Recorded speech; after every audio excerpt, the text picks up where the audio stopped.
Good day. I'm Francis Ray A. Trinidad from BSM23Y1-7. Today I'm going to discuss this topic, the importance of good governance in our country.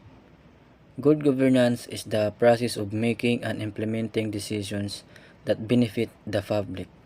It is crucial for the overall development, stability, and well-being in any country.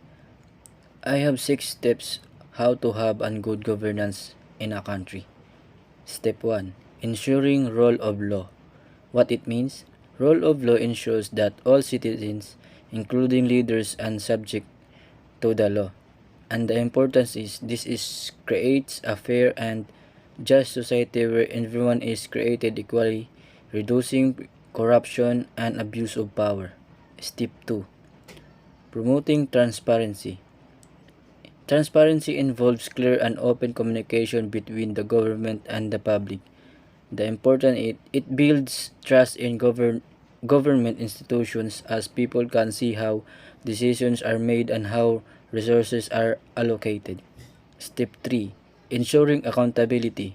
It means accountability means that leaders are responsible for their actions and must answer to the public for their decisions. The important is this helps prevent corruption and ensures the leader work in the best interest of the country. Step 4. Encouraging participation. What it means?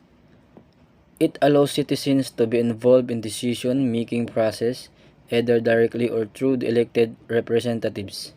And the important is it powers people to voice their opinions and ensures that the government reflects the will of the people. Step 5. Promoting effective and efficient services. It means effective governance ensures that public services like healthcare, education, and infrastructure are delivered efficiently. And the importance is when services are provided well, it improves the quality of life and boosts public confidence in the government. And step 6. Upholding human rights. It means good governance protects the rights and freedoms of all citizens, ensuring that everyone can live without fear of oppression. And its importance to respect for human rights fosters peace and social cohesion, making the country a safer place for all.